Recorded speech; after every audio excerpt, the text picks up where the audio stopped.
Hello, welcome to Monday Night Therapy. I'm here with Todd Wolverton. What the hell, Todd?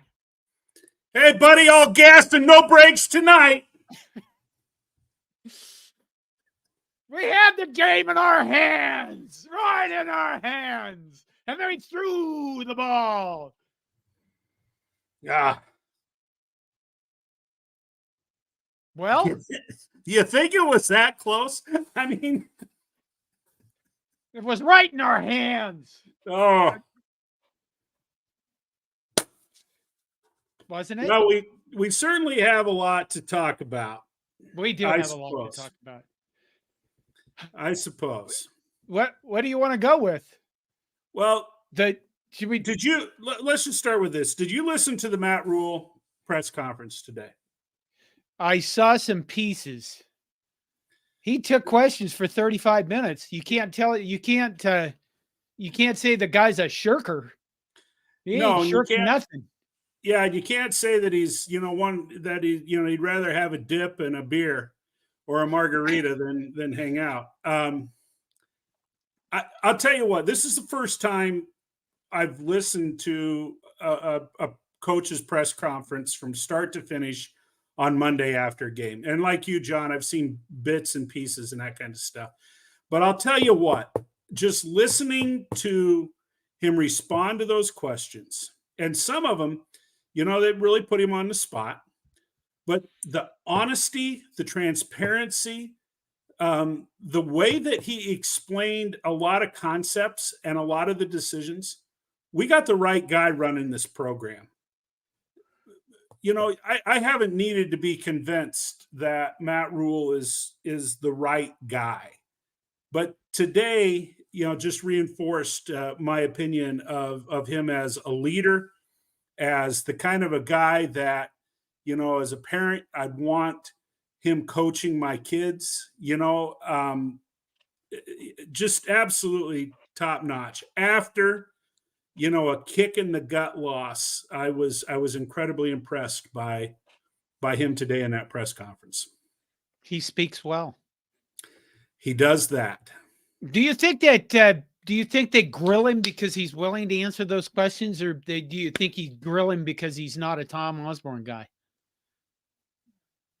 I think they grill him, one, because they know that he's going to answer questions. They know that he is not going to, give them some kind of coach speak, distract him, deflect, whatever you want to call it. I think that. But, I think that there's a degree of comfort between him and the media. And that doesn't exist between all coaches in the media. In fact, I would venture to say that there are probably more coaches that have an adverse relationship with the media than those who tend to get along with the media. Oh, look at it. Stephanie Jackson says, "I'm here for the good news." And then literally less than 10 minutes later, she's like, "What's the good news?" My God, Stephanie, have some patience. We're just getting started here, trying to figure out. The good news is we've got Matt Rule as a head coach. Yeah, there's some good news. How about is that good? Is that your good news? That'd be my good news. And the volleyball team plays very well. And Nebraska continues to play tough. Penn State beat Wisconsin. I watched that. That was fun. Penn State in volleyball. Yeah. In volleyball. Mm-hmm. Should I just go launch right into the good news? Yeah. You want to know what the good news is, Todd? I'm sure you're going to tell me. If you don't, you're going to have a lot of pissed off people watching the podcast tonight. Here's the thing that I want to. Yeah, keep us in suspense, John. You have to wait until the end. That's what I see them other YouTube people doing. No, you need to watch until the end of the video, and then I'll actually tell you what took me 35 minutes to get there. Okay, Stephanie Jackson says yes. Yes, and she says it in all caps. So by God, here's the good news. And I did a video just before this program I released because I was I may have blown up some stuff today. I don't know if it was my fault or not, but it was kind of a stressful day. And it occurred to me as I'm watching Twitter go back and forth for 3 days now, or what is it? Saturday, Sunday, Monday. It's kind of 3 days about, Marcus Satterfield and one play, for God's sakes, one play. And it's, fire that guy. And it occurs to me what we're not talking about, Todd. That is the good news. That's the good news, is what we're not saying. The good news is we're not complaining about false starts. The good news is we're not complaining about holding calls. We have not now for 2 weeks had to say anything about why did Ben Scott hit that guy late and ruin that drive. I mean, we have other reasons for ruining drives, but you know what? They're not those. We don't have to say they didn't even try to do the return game in the punt returns. I mean, they didn't have many chances because both teams were turning the ball over so much. Well, 13-10 game, there'd be 38 punts and they'd be like returns all over the place, but no. This could be the dumbest thing that I say tonight. Could be.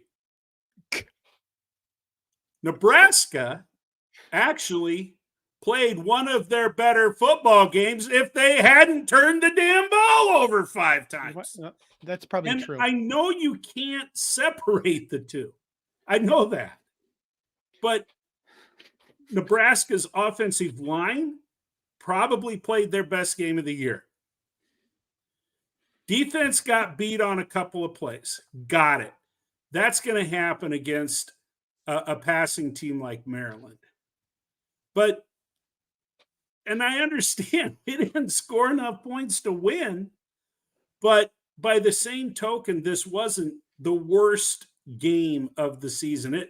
It made the loss felt horrible.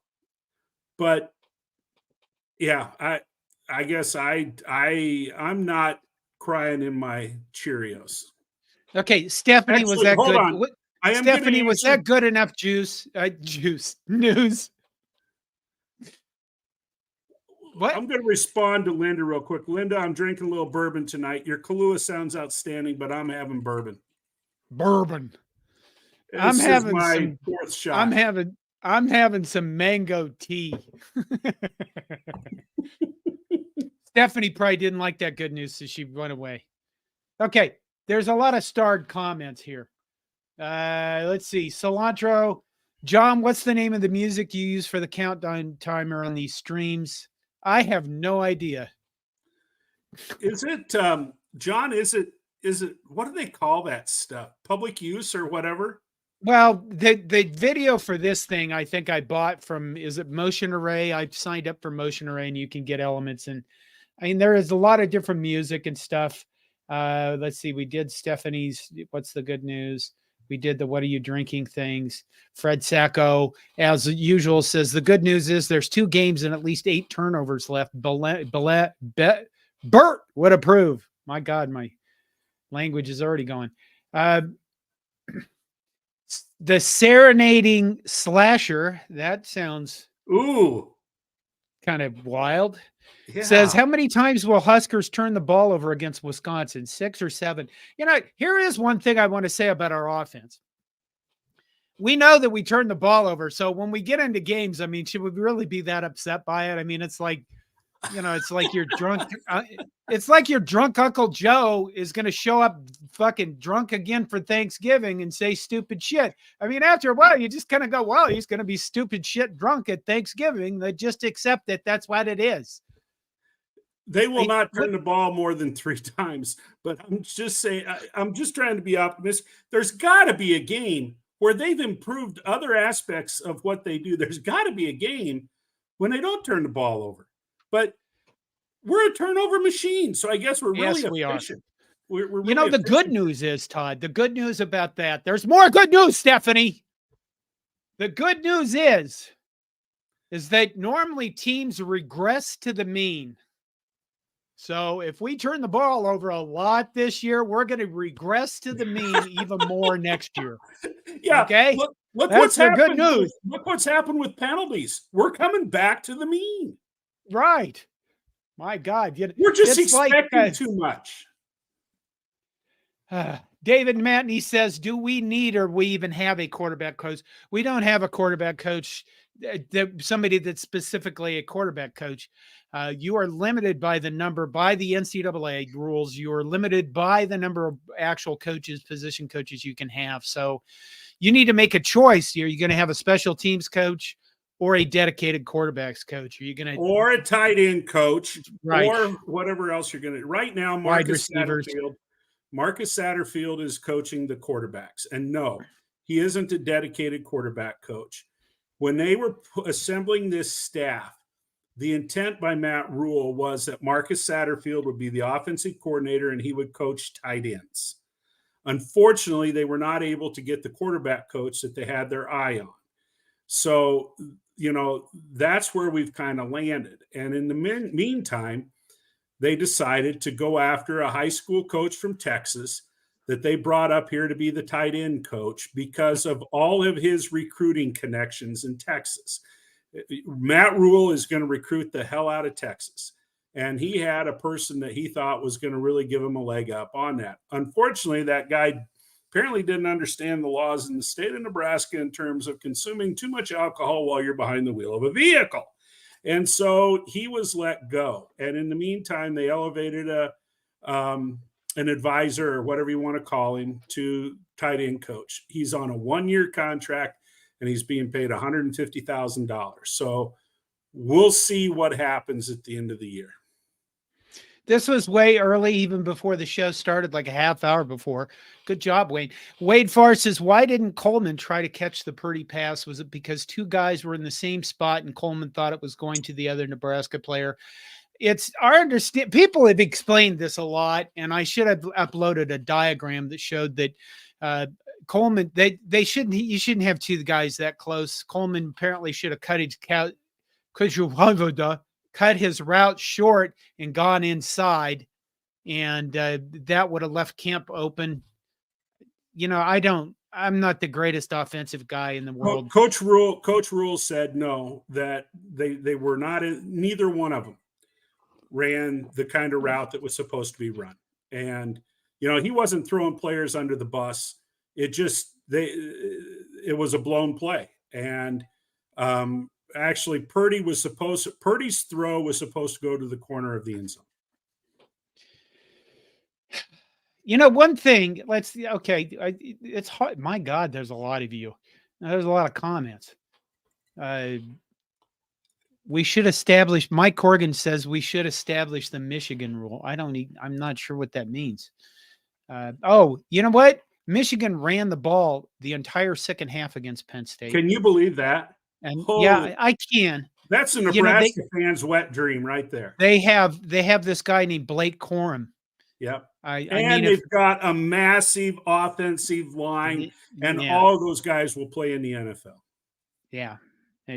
That's why they can run the ball. And I want feedback from you guys. Let's see. We did that one. Come on.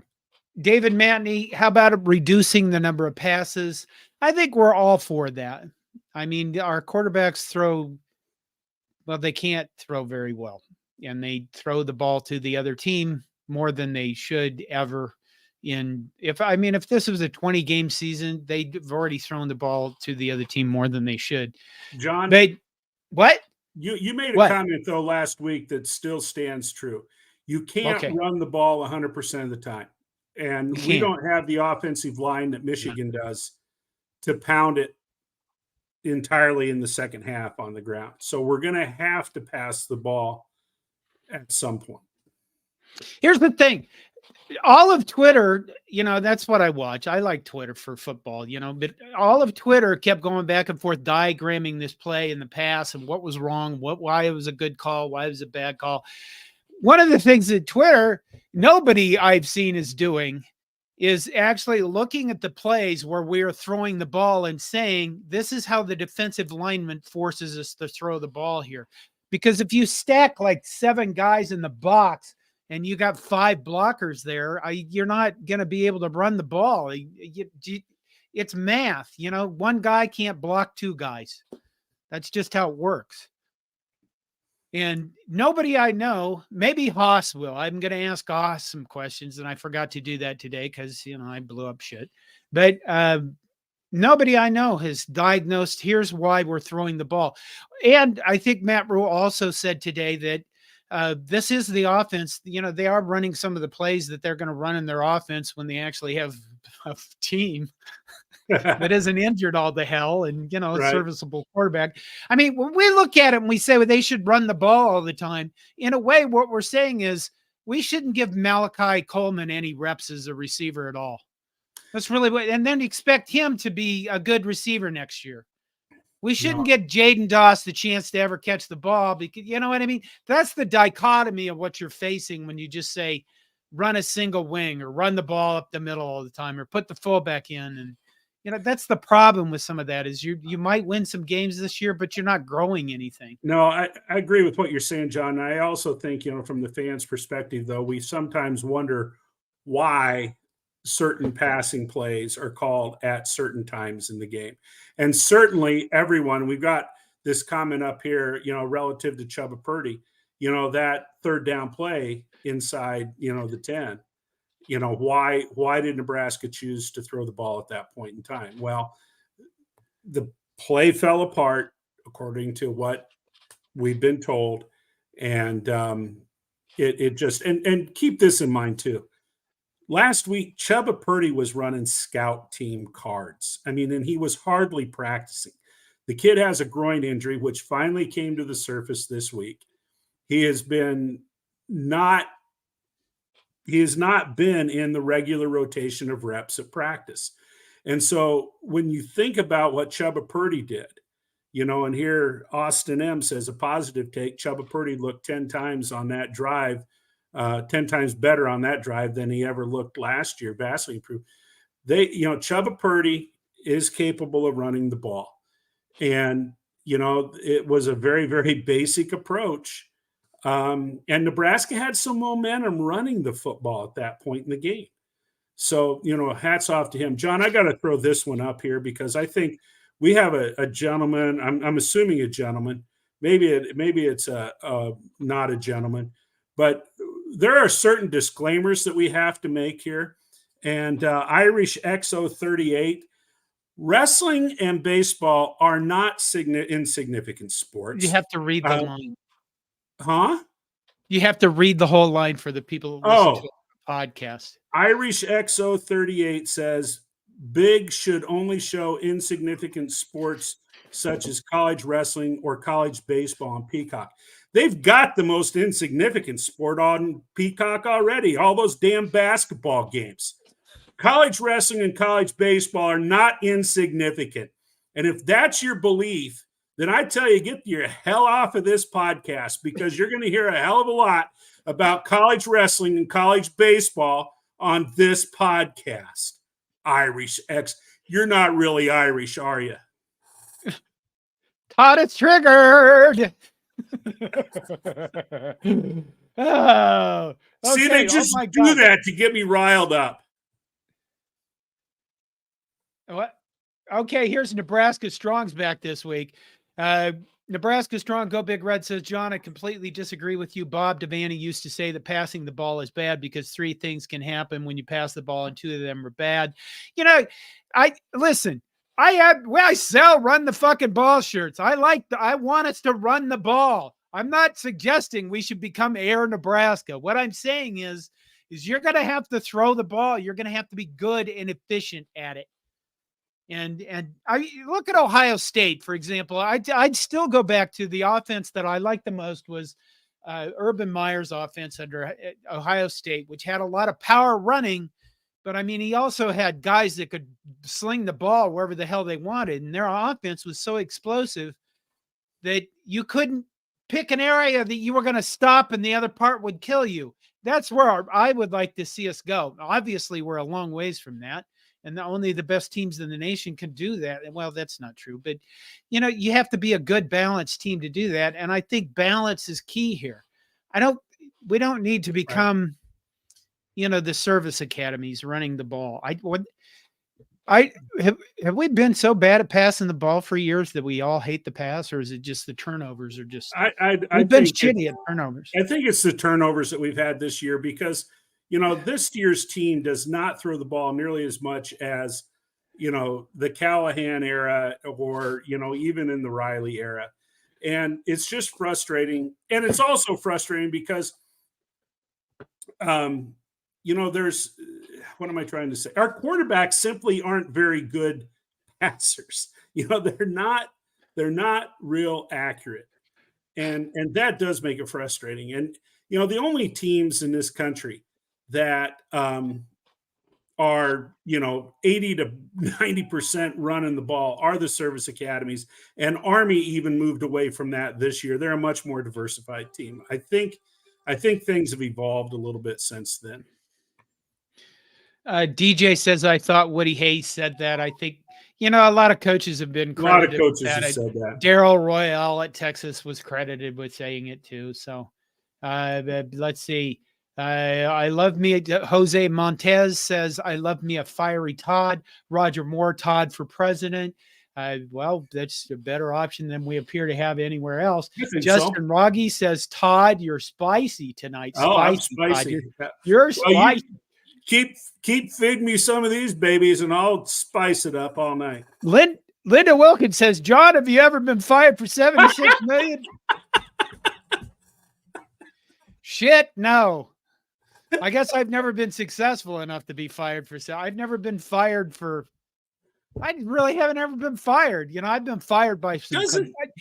I was fired one time by a financial firm I was working for.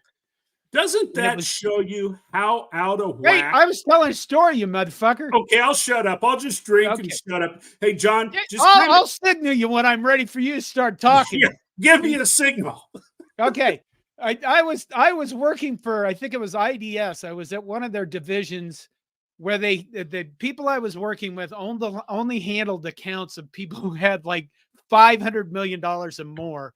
And I left one day and they called my boss and said, you tell John that he can't come back again down here. And the reason is because I had facial hair. When you worked for people that were servicing $500 million accounts, these guys they had the starchiest motherfucking shirts ever, Rolex watches, gold cufflink. I mean, I didn't belong there. I know you all find that shocking, but I did not belong there. But I've never been fired for $20, I don't think. Have I ever been fired for $20, Todd?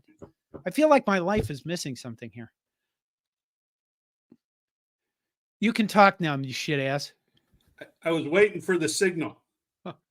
Oh, well, thank you. I'll tell you what, the fact that a public university is going to pay someone $75 million not to coach, there's no better example of how out of whack college athletics has gotten. I mean, that's ridiculous. $75 million. Think about how many cancer researchers could be hired by a college or university with $75 million. Think about how many people that could work on developing practical clean energy resources could be hired for $75 million. I mean, for crying out loud, that is absolutely, I mean, it's embarrassing. It's embarrassing. Todd, it's that Texas oil company money. Okay. Well, Texans get cancer. Yeah, they do, but they just shoot it out of themselves when they get it. Okay, David Mandia here we says, isn't a blown play a result of coaching, putting players in a position to win? No. Sometimes they just, I mean, Coleman is young.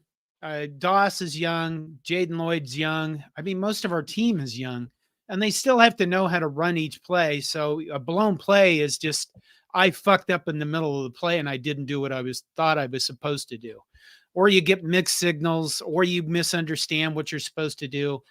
I mean, the coaches are going to take responsibility for it because they didn't have the players prepared, to run that play. And again, what I want to say is that Chubba Purdy was running scout team. I mean, back up. he wasn't running scout team this week. He was holding the cards to run scout team this week. And what that means is, folks, is that when the defense was practicing against the Maryland offense that Nebraska was running during practice, one of the other quarterbacks was serving as the Maryland quarterback. Chubba Purdy was holding the cards, showing them which play to run and what they had to do to execute the play. So blown plays, I understand Chubba wasn't the one that was running the pass routes, but the fact that Chubba Purdy moved the team down the field, they were fortunate that it wasn't a cluster until that play at the end zone. Oh my God. Clay Cashilder says, John, I will fire you right now. Could you pay me if you fire me? That's $75 million, and you can fire him. No, I don't know. How about $1,000, John? Would you I'll take that. By God, dog. John, I have one I want to throw up here. Oh, great. Carl Bolgren says, when Nebraska throws, 3 things can happen, and they're all interceptions. Good, Carl. That's an excellent comment. Did Nebraska set a record? Has any other team had 3 quarterbacks throw 4 interceptions? I haven't seen that. I think there have been other teams have, Well, could be. Here's one I want to put up there. Cilantro says, how much money does Nebraska need to spend to acquire a quality quarterback in the portal for 2024? I was listening to some people the other day, and they said you started $1 million. Started $1 million for NIL.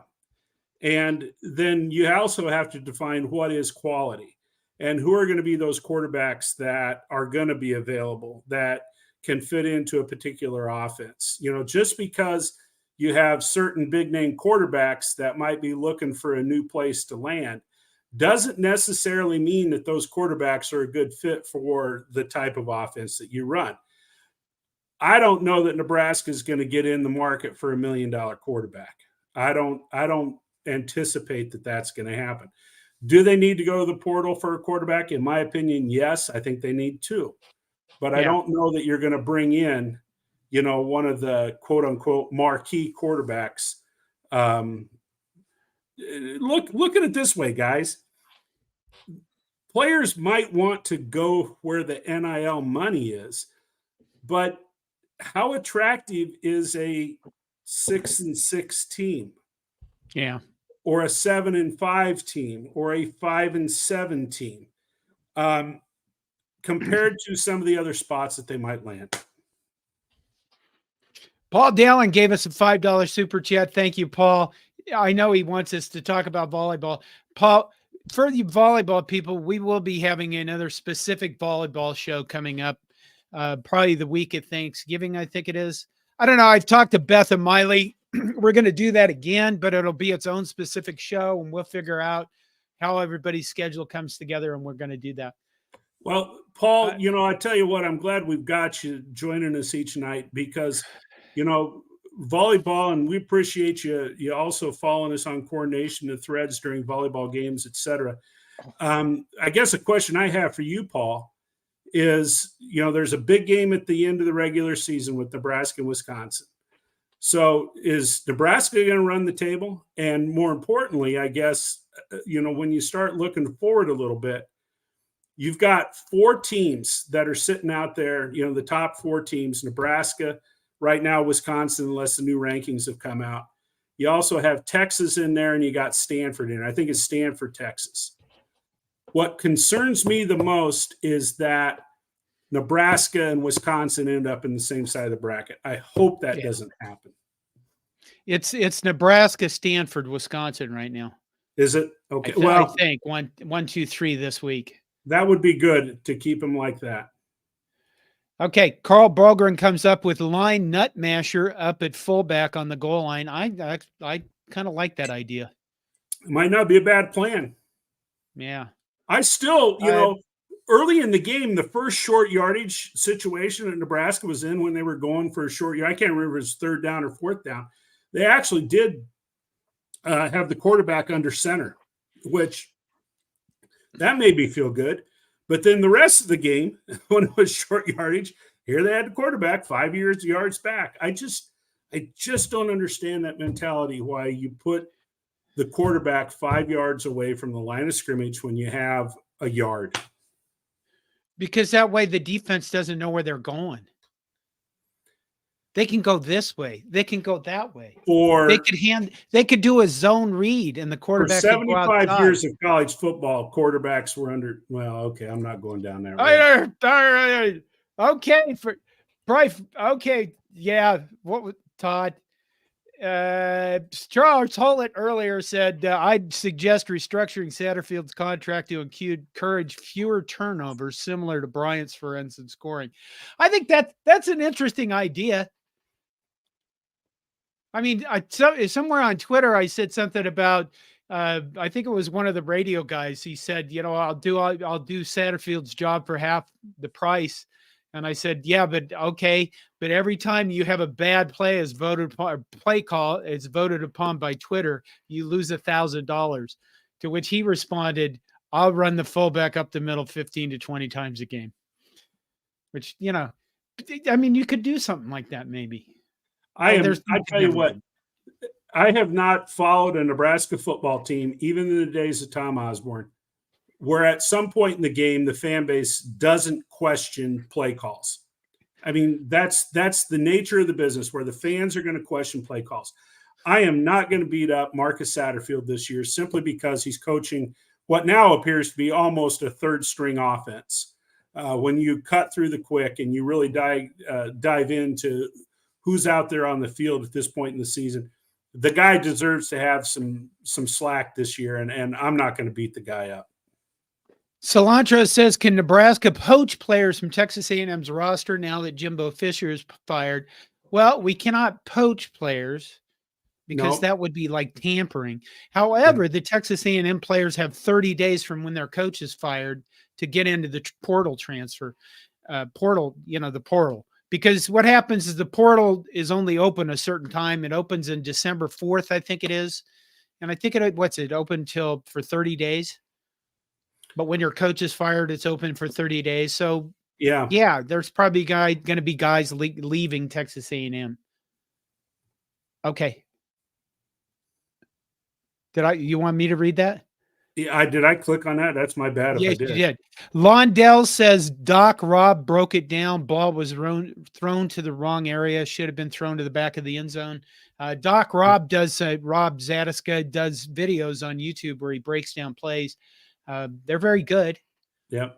You should. That's the same thing that I'd heard. Oh my God. Linda Wilkins says, John, do you think you owe Frost an apology for thinking it was all his fault? Linda, respectively, I do not feel that I owe Mr. Frost any apology whatsoever. Michael Hansen says, can we rotate in the QBs like we do the RBs? OSU and Michigan have done that in the past with great success. It gives them a chance to see the game from the sidelines in the field. Just my thought all night. I am in favor of having certain packages that quarterbacks run, but Rule and Satterfield seem to be these guys that are like, this is our quarterback and we're going to stick with them. Honestly, I always admired how, the old ball coach Spurrier, Steve Spurrier, would send his quarterbacks in for like 3 plays, pull them out of the game, scream at them on the sidelines and tear their heads off. And then, the other guy's in playing. He would come out, Spurrier would scream at him for a while. I guess,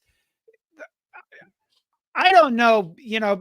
Todd and I grew up in an era where we got beat by our parents and screamed at by our coaches, and everybody screamed and yelled at us. And apparently people don't like this anymore. And we're okay with 300-pound guys smashing into each other at high rates of speed and causing brain injuries, but don't be yelling at each other, especially if you're swearing. That makes no sense to me. Well, right now, we have 3 quarterbacks, and we don't have a good one. And, I really think that what it comes down to, I believe, in the last 2 games of the season, is doing their very, very best to limit turnovers. And what that's going to look like, I have no idea. But I don't know where I was going with this, but I don't know that. I don't know. Here, I'll put this up though. Oh.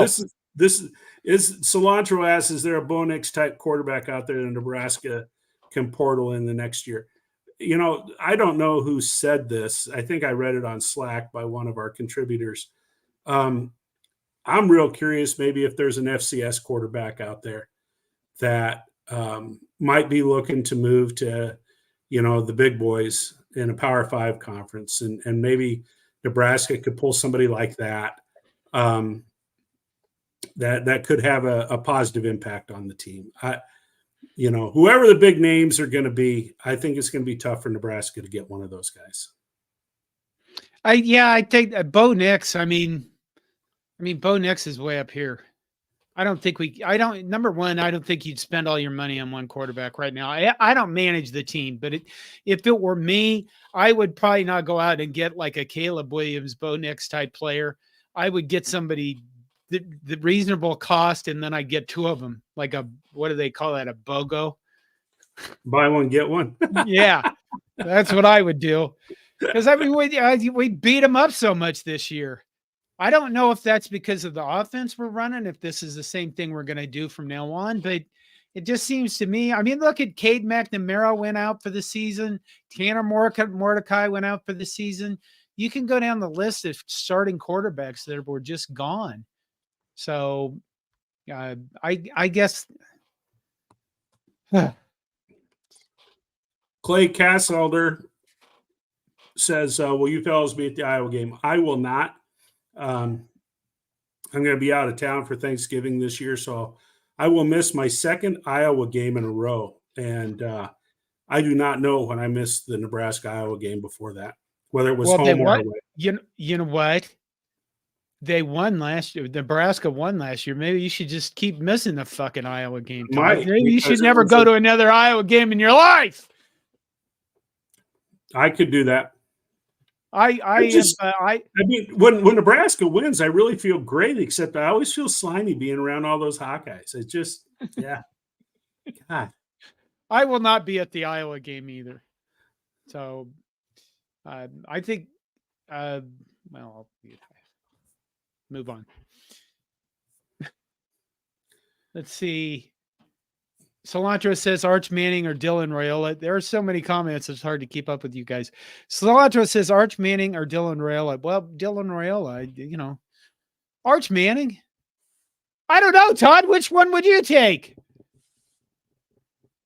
I don't know, because I haven't seen either one of them play.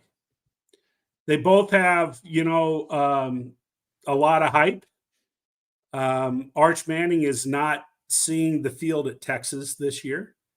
We don't know how good Dylan Raiola is. So yeah, I don't know. I guess, sorry, Cilantro, I don't have I don't know what to say with either one of them. Yeah, I think I don't know either. Arch Manning. James Marshall says, is it time for the fans to turn on Satterfield? Well, it looks like some of them already have from the comments on YouTube the past couple of days, but I know this is this is another part of the good news. I hope I haven't seen Stephanie comment again. I hope she's still listening, but listen, this actually is kind of good news that we're doing this. It's because we actually give a shit and we have expectations. And we're frustrated that our team is losing like this. This seems like normal Nebraska behavior that I remember when I was young in the 80s and 90s. You know, there's still a person in my family that thinks Charlie McBride was a shitty defensive coordinator, for God's sakes. That's how picky we are. Oh, and how about all the people screaming for Tom Osborne, throw the ball, throw the ball. Yeah. We could never come back when, you know, if we got down to 10 points to somebody, Tom Osborne's couldn't come back and beat them. And that was a constant complaint. So, you know, it's the first year of a rebuild of the worst Power 5 program in the country. And if you don't accept that idea, because we're the only team that hasn't been to a bowl game since 2016, That's where we're at. That's not negative. I get comments about that. That's reality. And it's the first year of trying to turn and wipe the stink off this program. And he's working with a whole shitload of injuries. So, next year at this time, if we're doing the same shit, yeah, they should, Burden will be good enough for him. Do you remember the movie Heavy Metal? Yeah. You remember that part in the movie? It was the Stern, Burden's too good for him. Hanging's too good for him. He deserves to be torn into itsy bitsy pieces and buried alive. There you go. That's the line from Heavy Metal back then. I almost made myself pass out. Okay, that was, there you go. Somebody became a member. CTB on top became a new member. It's $1.99 a month. And you know what? I've started releasing videos early to members. So I'll probably do that more on. Oh my God, now I'm all hot and bothered by that whole Stearns thing. Okay, go ahead. Nebraska Strong says, Todd, do you still have eligibility to play football for the Huskers? No. I used my eligibility up in the 80s.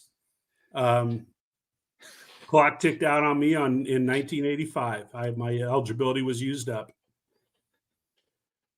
Oh my God, you did use your eligibility, didn't you? I did. I had my freshman year, and that was it.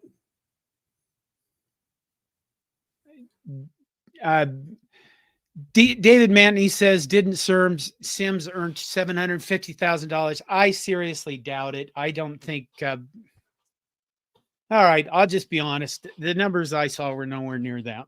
So they were that. If you're looking at On3, I got to tell you, the On3 stuff, the On3 evaluations they do, just so way offline that they're unbelievable. So I don't think anybody really has a good handle on what the Neal deals are going out there, but there are, the top quarterbacks like a Caleb Williams are probably getting, I don't know, between $2 and $8 million.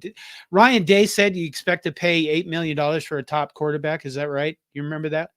Yeah, but that isn't happening. I don't think it's happening either. No. DG says, do we have a fourth string quarterback? Todd, do we have a fourth string quarterback? John, you're the one that pays. You're the one that has been advocating to see a fourth string quarterback. So this question, I put that up for you to respond to.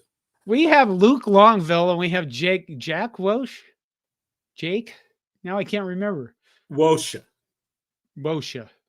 Yes, we have more quarterbacks on the roster. And quite frankly, I'm guessing we might see him because I just, Sims looks like he could go in the game. And if he just takes care of the ball, we just run the ball when he's in the game. Well, shit. I mean, come on. He's going to be good for 2 turnovers. I realize but I have this just sneaking suspicion that I think when you watched Heinrich Haarberg play early in that game, I think that he just got too much pressure on him. And there's too much pressure on this team to know that they want to win one more game to get to a bowl game. And I think it's actually hurting them, especially on offense. And I think Haarberg especially felt that pressure. He played just so poorly.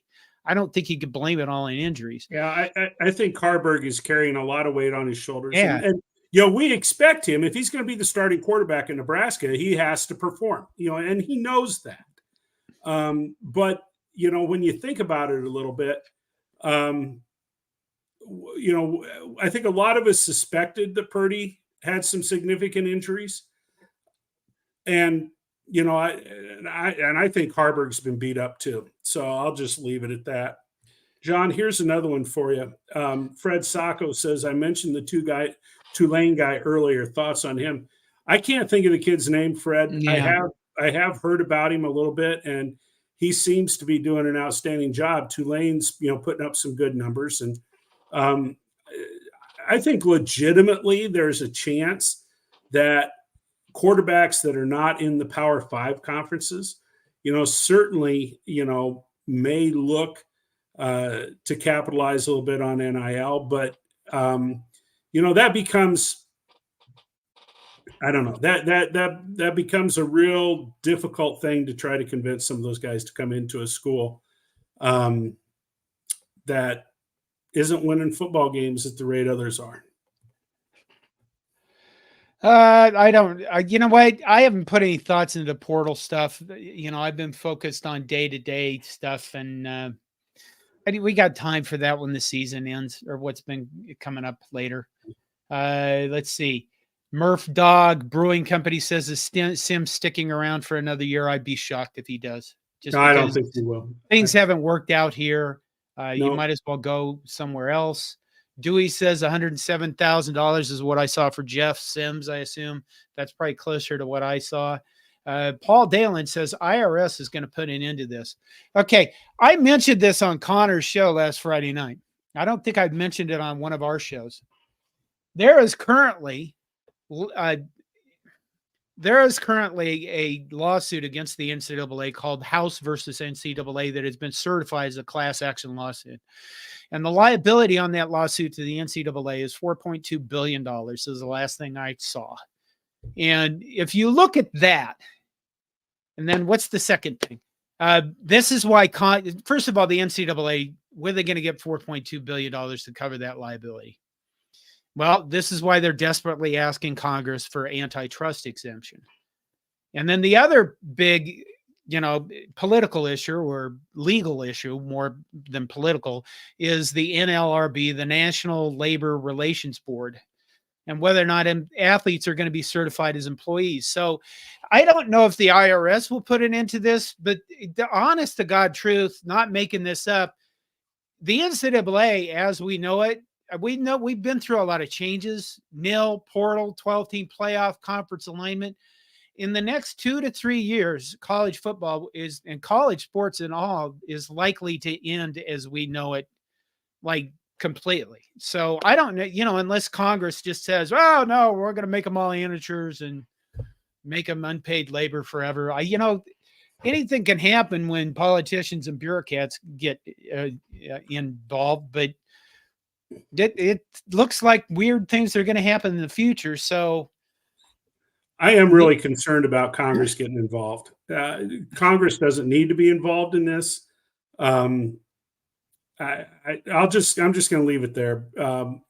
It scares me. It scares me that Congress could get involved with this. But then again, something's going to have to straighten out the portal. Something's going to have to straighten out the nil. Something's going to have to happen. Paul comes back and says IRS issues that nil as it stands today looks a lot like money laundering. Yeah, it does. Yeah, what about it? There's money laundering going on all over the place. Well, Blaine Cole says, John or Todd, any cure for fumbleitis? Throw the ball.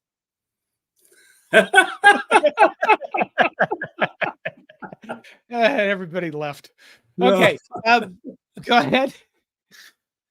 I think it's just a lack of focus, and you got to just repeat that stuff. And you see, put it this way, you see Emmett Johnson when he's about to be tackled, put two arms around the ball. You've seen that from Heinrich Harburg a lot more. But then Jeff Sims carries the ball out here like a loaf of bread, and that's why he fumbled in the game, Jeff Sims was carrying that ball away from his body.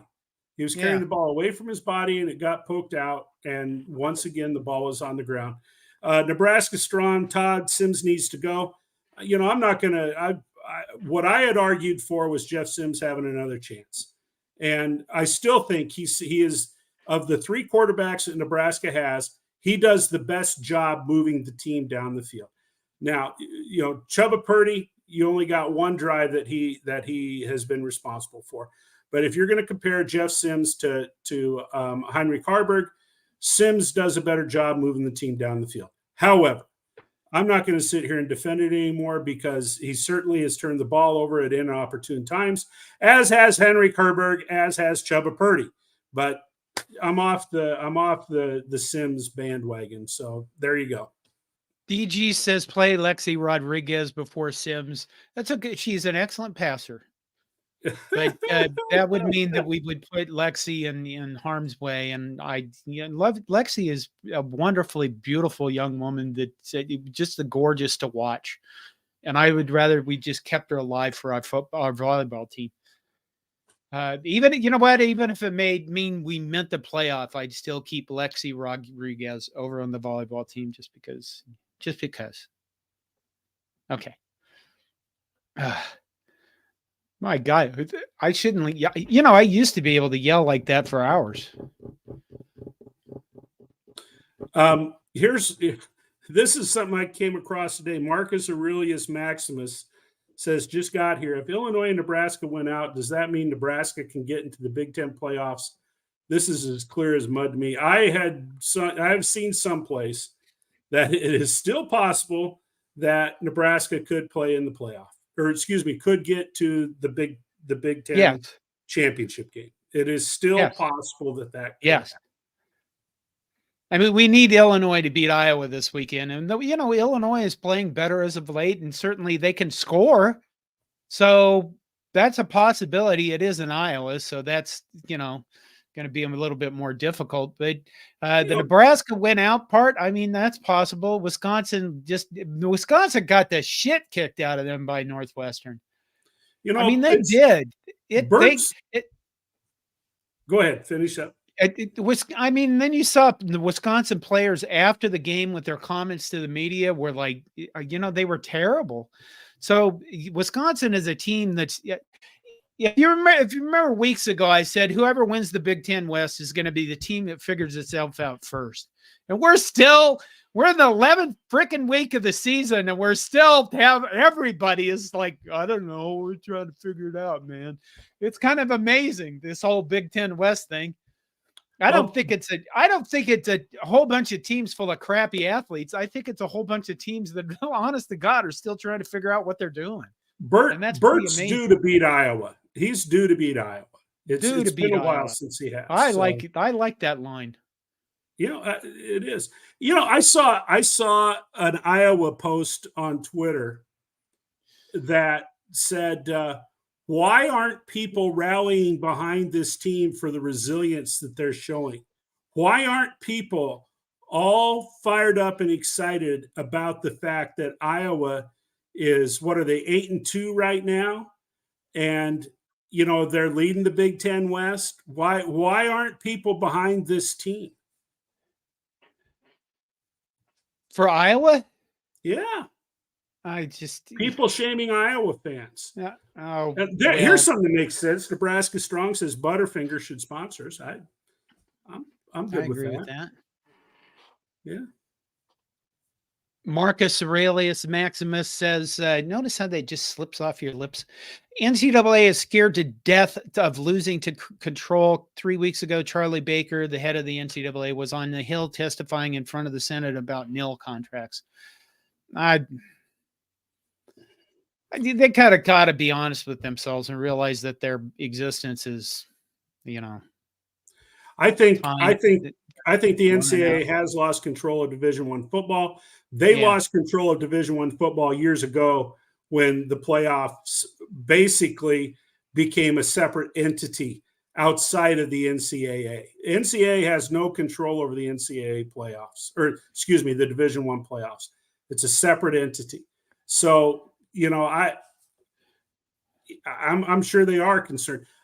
We had a conversation earlier in the year. I think it's just a matter of time before big time college football turns into a super conference and does their own thing, and the rest of the sports will be under the umbrella of the NCAA. And we haven't taken one from Minnie yet. She's a member. How could any quarterback survive Nebraska's fan base? Well, the thing is, Minnie, is that's all of them. I mean, if you go out there and look across college football landscape, all the fan bases are pretty much insane. We're all full of delusional people. We're all full of, you know, nutcrackers as opposed to nut mashers. And I mean, if you go out on Twitter, I don't know if you use Twitter, Minnie, but if you go out on Twitter, follow the account Message Board Geniuses. And message board geniuses, what they do is they go out to message boards across the entire college football landscape, and they pull the best comments from fans out and they put them on Twitter. And if you could just use that Twitter account to educate you how insane all of us are. Yeah.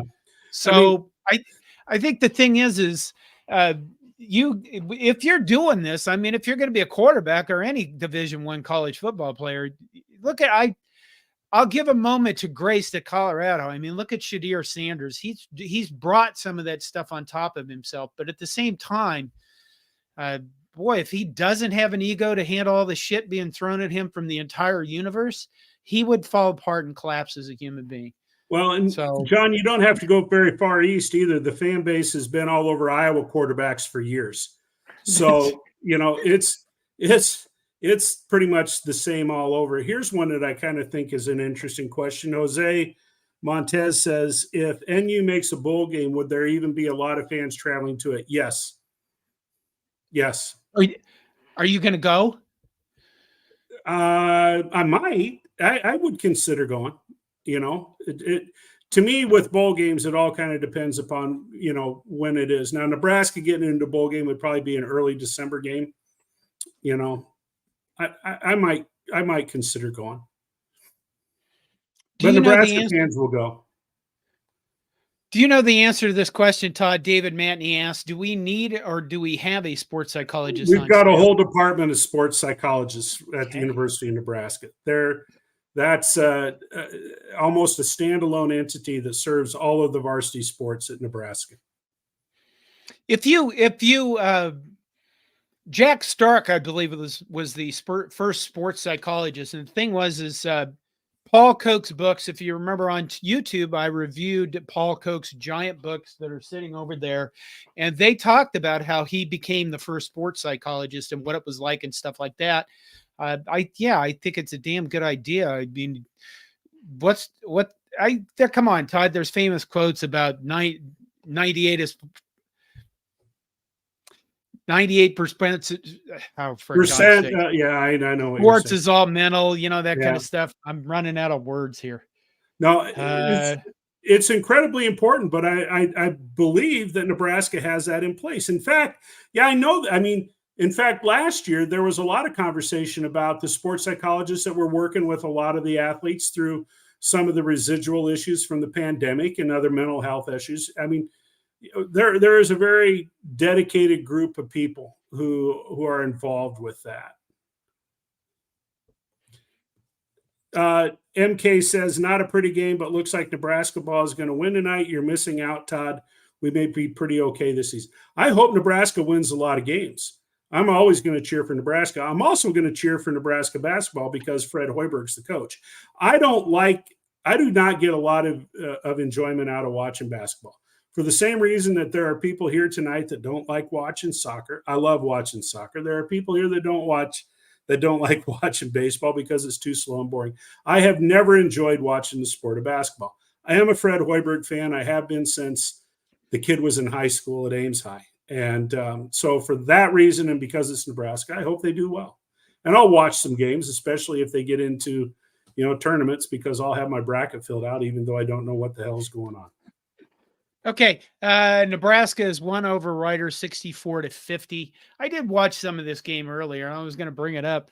That was the first time I've seen this year's basketball team. My God. Is it Hosea Alec? Becca Alec's brother is on her basketball Becca Alec, just call him Becca's brother. Becca's brother is on this team, the one with big hair. My God, that young man is chiseled, kind of like a Greek god type of chisel. Well, she's chiseled, for God's sake. Yeah, jeez.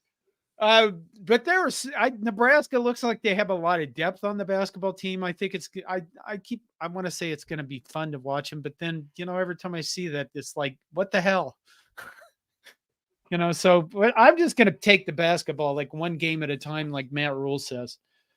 Kisei is fun to watch. I mean, that I do watch some games. Yeah. I just love just watching a player that has that smile on his face and just, that unbelievable joy that he has competing. That just makes me feel good. Do we have anything else? What else do we have?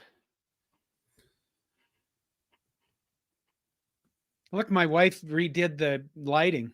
I see your lighting looks nice. Your whole room looks nice, John. It does. It looks a lot more like, I don't know, a brothel. Just what I wanted. Okay. You know, we're at an hour. I got one last one here. Linda says, watch the hot comments, Todd. Linda, I think she was referencing the chiseled physique of Becca Alec. Real quick, and we can wrap things up with this. I went to my first volleyball game at Devaney last year. I used to go to a lot of games when they were at the Coliseum, et cetera. But the first time that I was at Devaney, and a friend of ours, John and mine, college buddy, college roommate of John's, Roger Aiden, had an extra ticket, and when he was in town, and so I went to the game. We were about 3 or 4 rows up on the end, and during warm-ups, you know, the Nebraska, well, both teams were relatively close to where we were standing, and I could not believe the physique, the athletic physique on Becca Alec. You know, back in the day, we used to talk about, you know, particularly male athletes that had that, you know, when you looked at them from the back, they had that V where they had those broad shoulders and that thin waist and were very, very muscular. And that's what I saw with Becca Alec. I just could not believe how physically fit and how strong and dynamic, you know, she is as an athlete. But you know what? You can look at darn near all of those volleyball players, and they are such incredibly well-conditioned athletes. It's just amazing. Let's see. Roger Moore says, John, you may need to contact HR. I'll take that under advisement. Let's see. Paul Dalen says, we're going to stumble into a victory at Camp Randall by pure dumb luck. Yeah, that would be nice. Owen Walker says, John, will you do a bowl celebration if we beat Wisconsin, hopefully at your tree? Well, the honest to God truth is I'll be in Lincoln Saturday because my wife had a cousin lose his battle with cancer. So we will be in Lincoln for a funeral, a celebration of life, I guess they call it now. But so I will be in Lincoln this Saturday. I guess we'll see what happens. Let's see. Anything else? You know, I hope that Nebraska has a good week of practice and goes up to Wisconsin and can come out of there with a win. Wisconsin, you know, is having some of the same kinds of struggles that Nebraska is having. So we said this quite a while ago. After the Michigan game, there was not a team on the schedule that Nebraska couldn't beat, and there wasn't a team on the schedule that couldn't beat Nebraska. And we're kind of living through that. You know, I know that Nebraska fans, me included, want to see that 6th victory so that they do get a bowl game. But, you know, we'll just have to see how it plays out. And I'm not dismissing the fact that they can't beat Iowa, you know, when they come over on Black Friday. I still think that's a chance too, as long as somebody takes out Cooper DeJean. There you go. I did it last time, and you staying away from the game did it last time too. It did. So okay, all right. I think we're done, Todd. I'm gonna have to. You know what? I have been thinking about actually buying some kind of oxygen thing after that Stern thing. I think I'm gonna need it. What movie was it where the guy always put a mask on? He was a villain. How did I come up with that shit right now? Okay. Good night, Todd. Good night, John.